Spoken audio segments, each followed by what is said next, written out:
नमस्कार। आप सभी सर्राफा व्यापारियों को मेरा हार्दिक अभिनंदन है। एक बार फिर मैं आप लोगों के समक्ष हाजिर हुआ हूँ आज के हालात पर नज़र डालने के लिए।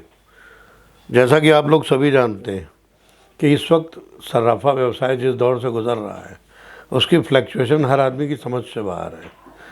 कुछ कारण हैं उसके जिन पर मैं नज़र डालूँगा और आपको शायद लगे कि मेरा सोचना सही है।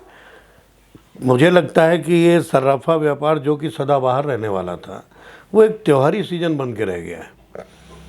पहले ये था कि हर चीज़ एक स्टेबल थी, एक जगह पे स्थिर थी, जो कि फ्लक्चुएशन इतना ज़्यादा बढ़ चुका है कि आदमी डिसाइड नहीं कर पा रहा। कारण उसके कई हैं।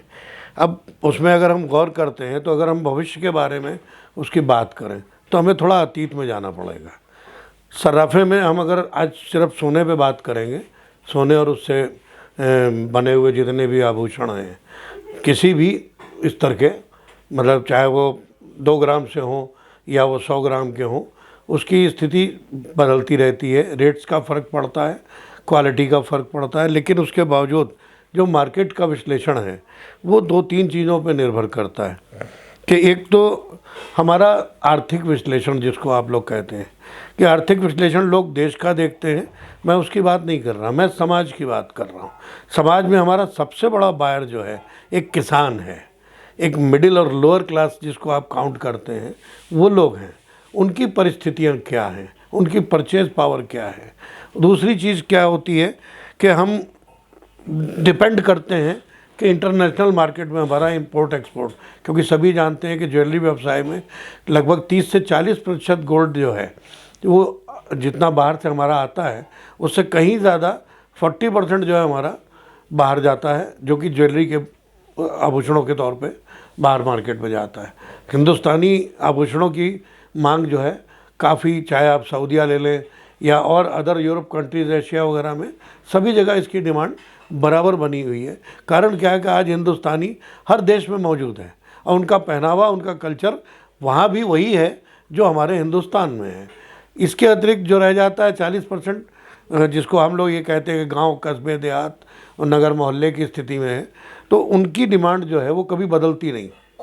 परिस्थितियाँ चाहे जैसी हों, आज का जो माहौल बिगड़ा हुआ है उसका कारण सिर्फ यही है कि हम एक बिल्कुल जिसको कह सकते हैं निचले स्तर से लेकर ऊपर के स्तर तक चले गए। आज से 20 साल पहले अगर आप उठा के देखें तो, बल्कि 10 साल पहले ही 30,000 रुपये के भाव का सोना 60,000 रुपये में बिक गया।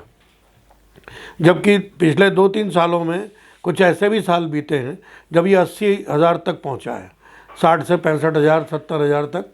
लेकिन उसे हम कैजुअल पीरियड मान सकते हैं, नोटबंदी का पीरियड कह लें या कोरोना का या अनसिक्योरिटी लोगों की, कि उन्होंने उस पीरियड में अंधाधुंध परचेज़ की बिना इसकी परवाह किए हुए कि उनको भविष्य में क्या होना है। लेकिन आज जो स्टेबल है वो 55 और 60 के बीच में सोना आ गया। अब इसको भी अगर आप ये मानते हैं कि बहुत निचला जा रहा है तो नीचे नहीं जा रहा, ये एक ऐसी पकड़ बनाएगा जो 50 और 60 के बीच में आने वाले 10 सालों तक खेलेगी। तो ये विश्लेषण मेरा जो है ये निजी है, किसी और के आधार पे नहीं है, जो पिछले 10 सालों से मैं अनुभव कर रहा हूँ इस लाइन में, कि पिछले 10 सालों में हमने पूरा कैलकुलेशन हर साल की उठा के देखी कि धीरे धीरे 30 से 2018 तक ये चला 30 से 35 के बीच में चला। 2018 को इसने जंप किया 40, फिर उसके बाद 20-21 में सीधा 50, 55, 60 पे आ गया, ड्यू टू कोरोना कह लें या जो भी कह लें। उसके बाद फिर ये धीरे धीरे रिवर्स पे आया और आज ये 50 और 55 के बीच का खेल रह गया भविष्य के लिए। तो मेरी राय सबसे यही है कि इन चीज़ों को ध्यान में रखते हुए ही अपने कारोबार को करें। और दूसरी चीज़, जो लोगों के दिमाग में एक ब्रांड की दहशत है, उसकी मैं कहना ये चाहूँगा कि ऐसा हर दौर में होता है, बड़ी मछलियाँ छोटी मछलियों को निगल जाती हैं। अब सवाल ये उठता है कि आपको उन्हीं छोटी मछलियों के दायरे में कैद रहना है या आपको खुद बड़ी मछली का शिकार होने से बचना है। और उसका एक ही तरीका है कि या तो इंसान घुटने टेक दे जिसे वो खा जाएंगी, और दूसरा तरीका है कि लड़े। आप लड़ सकते हैं क्योंकि आपके पास सबसे बड़ी पावर ये है कि उनके ओवरहेड्स आपसे ज़्यादा हैं। उन्हें बड़े शोरूम चाहिए, उन्हें ज़्यादा डिटेल्स चाहिए, ज़्यादा उनको एसेट चाहिए, वैरायटी ज़्यादा रखने के लिए। तो उस सूरत में गोल्ड चूँकि इंटरनेशनल मार्केट तय करता है, जिस रेट पे उन्हें मिलता है उसी रेट पे आपको भी मिलता है। बनवाई आप भी देते हो, बनवाई वो भी देते हैं, तो उसमें काट छाट करने की स्थिति अब कम रहेगी, क्योंकि टंचों का खेल जो आपको पता है, जो हमारा एक इस व्यापार की रूह जिसको थी, वो दुनिया जान गई अब। पहले आज से 2-3 साल पहले तक कोई नहीं जानता था कि टंच किसे कहते हैं, वो आपकी व्यापारिक भाषा थी और वही आपकी कमाई का साधन भी था।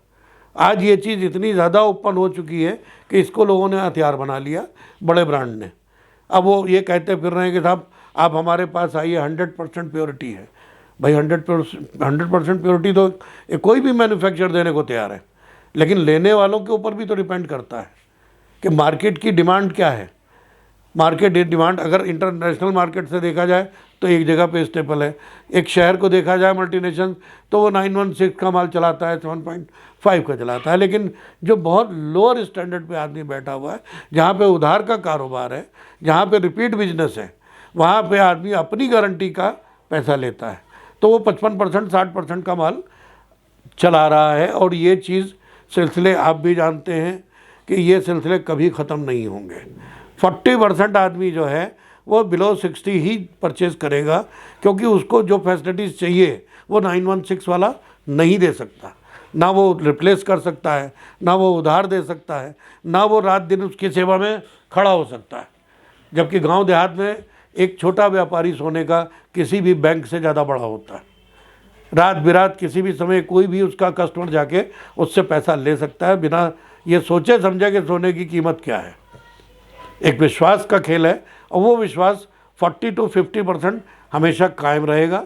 और रही बड़ी लोगों की बात, तो उसमें आपको ब्रांड बन के उभरना पड़ेगा, क्योंकि माल आपके पास भी वही आना है, बनवाई आपने वही देनी है, बल्कि आपके पास कस्टमर थोड़े दिन की बात है, धीरे धीरे लोगों को तो ये बात भी समझ में आ जाएगी। तो आपका भविष्य तो उज्जवल है, लेकिन डिपेंड करता है कि आप अपने आप को किस रेशियो में रखते हैं। मुझे लगता है कि आज की बात सोने के बारे में मैंने कोशिश की है आप लोगों को कि किस तरह से ट्रेडिंग आपकी रह सकती है। कि मेरे मानना ये है कि आने वाले 5 से 10 सालों तक, ये 20-21 का मैंने आपको आंकड़ा दिया, बल्कि 2010 से 2003 से मैंने आंकड़े जो देखे वो दिए आपको, और अब जो मैं देख रहा हूँ वो आने वाले 10 सालों तक मेरे विचार अनुसार, बाकी तो 10वां ग्रह ईश्वर होता है कि वो कल को क्या खेल दिखाएगा। क्योंकि गोल्ड जो है ये भी अपने आप में बहुत बड़ा सच है कि किसी भी चीज़ को एब्जॉर्ब करने के लिए, स्टोर करने के लिए, मनी के ट्रांसफ़र के लिए गोल्ड से बेहतर चीज़ डिपेंडेबल कोई नहीं है। उसके बाद नंबर चांदी का आता है। दैट्स वाई गोल्ड की ना तो कीमत घटने वाली है, ना उसकी डिमांड घटने वाली है, फर्स्ट शेप बदलेगी। आज अगर 2 ग्राम पे आदमी आ गया है, पहले जो 20 ग्राम का सोना पहनते थे वो 2 ग्राम पे आ गए, क्योंकि जो पहले 2 ग्राम की कीमत थी वो आज, पहले जो 20 ग्राम की कीमत थी वो आज 2 ग्राम की कीमत हो गई। तो व्यापारी भी वही है, लेने वाला भी वही है, सिर्फ परचेज पावर घट गई। वो तब तक बढ़ेगी नहीं जब तक हमारा किसान खुशहाल नहीं होगा, क्योंकि हमारा सबसे बड़ा बायर जो है वो किसान और छोटे लेवल का आदमी है। बड़े आदमी को तो जब उसको सैलरी मिली या कोई बड़ा हाथ मारा किसी ने, तो आइए साहब चलिए ये बना लीजिए, लेकिन वो भी स्टोर के हिसाब से बनता है। मेरे हिसाब से ज़्यादा बेहतर मैं यही समझ पाया हूँ, बाकी ईश्वर की मर्ज़ी है। और आज के लिए मैं समझता हूँ काफ़ी।